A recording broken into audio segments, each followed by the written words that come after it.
नमस्कार दोस्तों, मैं डॉक्टर शालिनी आले आप सभी का मेरे हेल्थ केयर चैनल में बहुत बहुत स्वागत करती हूँ।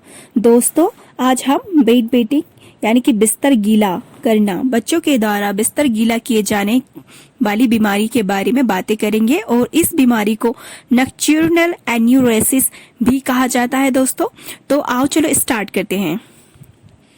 ये बीमारी यूजुअली बच्चों में देखी जाती है। दोस्तों, इसमें बच्चा नाइट के समय बिस्तर गीला कर देता है या इसका अपने ब्लैडर यानी कि मूत्राशय, जो कि मूत्र को बाहर निकालने के पहले मूत्र को इकट्ठा करके रखता है, उसे ब्लैडर कहते हैं। तो ब्लैडर में अपना कंट्रोल बच्चा खो देने है, जिसके कारण उसे बेड वेटिंग बिस्तर गीला करने की बीमारी हो जाती है। यूँ तो यह बीमारी दोनों एडल्ट में भी होती है और चाइल्ड में भी होती है, लेकिन आज हम दोस्तों चाइल्ड की बीमारी के बारे में बात करेंगे। जो चाइल्ड के द्वारा बिस्तर गीला किया जाता है उसके बारे में बातें करेंगे। तो ये बच्चा या तो किसी बीमारी के कारण बेड वेटिंग का शिकार हो सकता है या फिर उसे कोई बीमारी ना भी हो तब भी वह हैबिचुअली बेड वेटिंग करता है। तो ये सभी पॉइंट नोट करने वाले हैं दोस्तों। तो दोस्तों, अब हम आगे और देखते हैं बेड वेटिंग के बारे में। तो दोस्तों, बेड वेटिंग जो होती है वह 2 टाइप्स की होती है। प्राथमिक बेड वेटिंग, जिसे कि प्राइमरी बेड वेटिंग कहते हैं, एंड माध्यमिक बेड वेटिंग। प्राथमिक बेड वेटिंग में ये ऐसा होता है दोस्तों कि ये बेड वेटिंग की बीमारी बच्चों में शुरू से नहीं होती है। ये बीमारी उसे बचपन से ही पड़ जाती है। इसमें बच्चों का ब्लैडर, अपने जो ब्लैडर रहता है उसमें कंट्रोल नहीं हो पाता है, क्योंकि उनका जो नर्वस सिस्टम होता है बहुत देर से परिपक्व होता है, अपरिपक्व रहता है बच्चे में, तो जिसके कारण वह बिस्तर गीला करने की बीमारी का शिकार हो जाता है। सेकंड जो होता है माध्यमिक बेड वेटिंग टाइप, इसमें बच्चा शुरू से मतलब कि वह 6 महीने तक की तो सूखा रहता है उसका बिस्तर, और 6 महीने के बाद में वह बिस्तर गीला करना स्टार्ट कर देता है। तो ये माध्यमिक बेड वेटिंग के अंतर्गत आता है। ये बेड वेटिंग किसी बीमारी के कारण हो सकती है। बच्चों को या तो यूटीआई इन्फेक्शन हो जाए या डायबिटीज हो जाए या फिर कोई अन्य यूरिन से रिलेटेड बीमारी हो जाए, तो उसके कारण भी ये बेड वेटिंग होती है, माध्यमिक बेड वेटिंग। तो ये तो हो गए इसके टाइप्स दोस्तों। तो दोस्तों, इसमें बच्चा जो होता है अपने ब्लैडर में कंट्रोल खो देता है और बिस्तर को गीला कर देता है। आए दिन अधिकांश बच्चों में ये बीमारी देखी जाती है दोस्तों, और यह समस्या 5 ईयर के अंदर के बच्चों में ज्यादातर देखी जाती है। और इसमें बच्चा कभी कभी बिस्तर गीला करता है या फिर डेली वह बिस्तर गीला करने लग जाता है। तो ये सिम्टम्स भी देखे जाते हैं बच्चों में। तो आओ चलो दोस्तों, हम देखते हैं कि इसके कारण क्या होते हैं बिस्तर गीला करने के बच्चों में। तो इसके कारण यूँ तो बहुत सारे होते हैं, उनमें से निम्नलिखित कारण बहुत ही मुख्य है। पहला, या तो उनका जो मूत्राशय है वह छोटा होना, उनकी संरचना जो है वह छोटी हो जाना, जिसके कारण उन्हें पेशाब को रोकने में प्रॉब्लम होती है। एंड सेकंड कारण हार्मोनल इम्बैलेंस। बचपन में छोटे जब रहते हैं तो हार्मोन्स जो होता है एंटी डायूरेटिक, वह यूरिन को कंट्रोल में करके रखता है, लेकिन यह उसमें अत्यधिक मात्रा में उत्पन्न नहीं हो पाते, जिसके कारण बच्चे यूरिन को कंट्रोल नहीं कर पाते हैं और बिस्तर को गीला कर देते हैं। थर्ड कॉज है कि स्ट्रेस। जब बच्चे स्ट्रेसफुल कंडीशन में होते हैं, लाइक द जब वह अपने छोटे भाई बहन या बड़े भाई बहन के कारण, झगड़ों के कारण, या फिर स्कूल जाना स्टार्ट करते हैं या फिर किसी भी दूसरी जगह पर वह जाते हैं, घूमते हैं, वहां पर नाइट स्पेंड करते हैं, तो जिसके कारण उन्हें बेड वेटिंग की शिकायत स्टार्ट हो जाती है। एंड इसका फोर्थ कॉज है कि मूत्र मार्ग का इन्फेक्शन। यूटीआई इन्फेक्शन के कारण भी अत्यधिक बच्चों में देखा जाता है, अधिकांश बच्चों में बेड वेटिंग।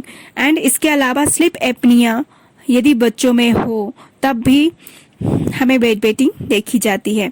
और इसके अलावा यदि बच्चे को डायबिटीज की बीमारी हो तो वह उन्हें अत्यधिक नाइट में पेशाब आता है, बार बार पेशाब आता है, ये भी बीमारी के कारण होता है। और इसके अलावा यदि दोस्तों पेशेंट को कब्ज हो, बच्चे को कब्ज हो, पुराना कोई क्रॉनिक कब्ज हो जो ठीक ना हो रहा हो, तो उसके कारण भी उसे बिस्तर में पेशाब करने की बीमारी लग जाती है।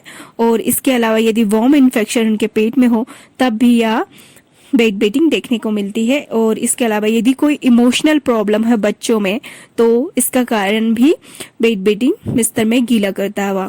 तो इस प्रकार से यह बिस्तर गीला करने के कारण हो गए बच्चों में। तो आने वाले हम इसके सिम्टम्स देखते हैं दोस्तों कि क्या लक्षण होते हैं बिस्तर गीला करने के।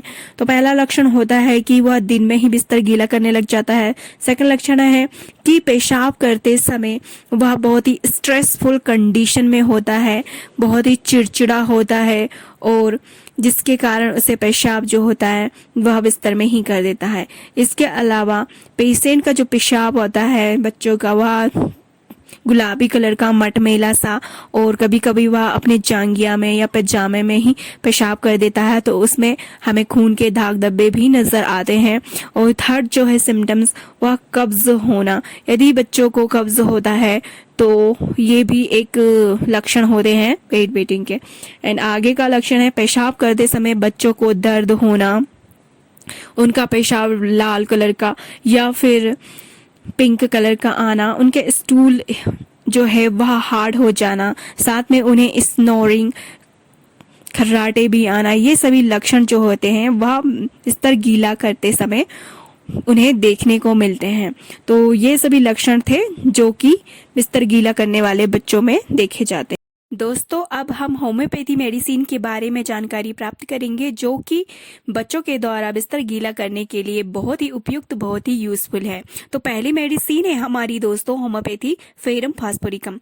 जब स्प्लिंटर की कमजोरी के कारण बच्चा बिस्तर गीला करने लगे और बच्चा का जो फेस हो वह पीलापन लिए हो और खून की उसमें कमी हो, यानी कि उसे एनीमिया हो, और साथ में जब वो पेशाब करने के लिए जाता हो तो उसे बहुत ज़्यादा पेशाब को बार बार करने की इच्छा होती हो, इच्छा जाहिर करता हो, तो उसे दोस्तों हम देंगे फेरम फास्फोरिकम 30 में 2 times 3 drops डायरेक्टली ऑन टंग खाली पेट। तो ये बहुत ही इफेक्टिव मेडिसिन है बिस्तर गीला करने के लिए। एंड सेकेंड मेडिसिन है हमारी एसिडम फास्फोरिकम। जब दोस्तों आपका बच्चा मेंटल एंड फिजिकली बहुत ही वीक हो और साथ ही जब वो मेंटली फिजिकली वर्क करता है तो वह नाइट में अत्यधिक पेशाब करता है, बार बार पेशाब करता है, और इस कंडीशन में हम उसे एसिड फास्फोरिकम मेडिसिन को देंगे 30 में 2 times 3 drop डायरेक्टली ऑन टंग। तो ये बहुत ही इफेक्टिव मेडिसिन है, यूजफुल मेडिसिन है इस कंडीशन के लिए। सेकेंड के बाद हमारी थर्ड मेडिसिन आती है दोस्तों क्रियोजोटम। क्रियोजोटम दोस्तों उन बच्चों में दी जाती है जो कि रात्रि के पहले पहर में जब बच्चे को अनिच्छा ही पेशाब करने की बार बार डिजायर हो, उसकी इच्छा के विरुद्ध वह बार बार बहुत बार पेशाब करने को जाए और जो उसका पेशाब हो उसकी स्मेल बहुत ही, उसकी गंध जो है बहुत ही ऑफेंसिव हो, बहुत ही ज़्यादा गंदी हो, बहुत ज़्यादा बास मारती हुई हो, तो इस कंडीशन में इस तरह के पेशेंट को हम देते हैं क्रियोजोटम 30 2 times 3 drop डायरेक्टली ऑन टंग। तो ये बहुत ही इफेक्टिव यूजफुल मेडिसिन है इस कंडीशन के लिए। फोर्थ मेडिसिन हमारी स्टेफाइजेग्रिया।